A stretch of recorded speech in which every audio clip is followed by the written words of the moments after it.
Biden Russia's replacement armored vehicles to Ukraine after battlefield losses.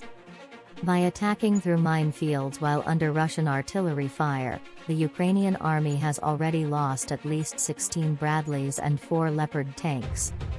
The Biden administration is rushing more armored vehicles to Ukraine as the country's forces suffer some early losses in the early thrusts of its counteroffensive against Russia. The $325 million drawdown of U.S. military stocks announced Tuesday will also pump artillery shells and air defense missiles into the fight, in addition to sending 15 Bradley fighting vehicles to Ukraine after a similar number was lost recently in heavy fighting. The latest package, the 40th since the start of the war, also includes 10 Stryker infantry carriers to add to the 90 already sent. The Army has supplied over 100 Bradleys to Ukraine, and has trained Ukrainians to use both vehicles. By attacking through minefields while under Russian artillery fire, the Ukrainian Army has already lost at least 16 Bradleys and 4 Leopard tanks, open-source intelligence project Oryx has reported. Kyiv does not provide official numbers for battlefield losses.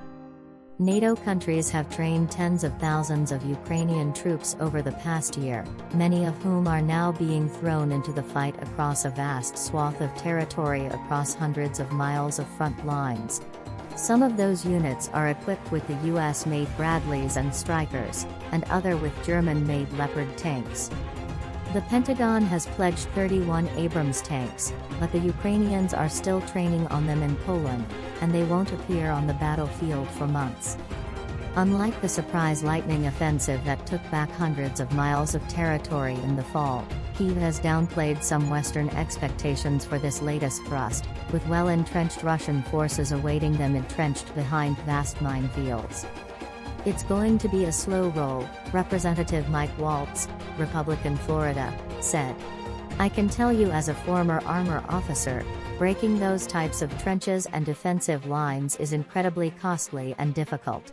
If they do it correctly, they'll save the Western-provided tanks for the breakthrough. The Ukrainians are making progress, NATO Chief Jens Stoltenberg said Tuesday during an Oval Office visit with President Joe Biden. The more land the Ukrainians are able to liberate, the stronger hand they will have at the negotiating table, he said. More aid will soon be on the way, as Defense Secretary Lloyd Austin and Joint Chiefs Chair General Mark Milley are en route to Germany for the next Ukraine Defense Contact Group and NATO Defense Ministerial meetings this week.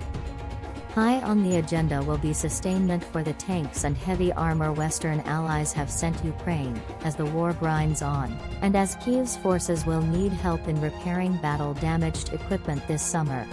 The Ukrainian government is eager to begin working with the US and European defense industries to establish maintenance facilities either in Ukraine or in nearby Poland. Several of our European counterparts have pre-existing relationships with Ukrainian industry, said one Defense Department official, who was granted anonymity to speak to internal discussions. I've talked to several European companies and they're leveraging that and making plans for going forward. Long-term sustainment is one of the working groups established under the Ukraine Defense Contact Group meetings, and it is the most active working group right now, the official said.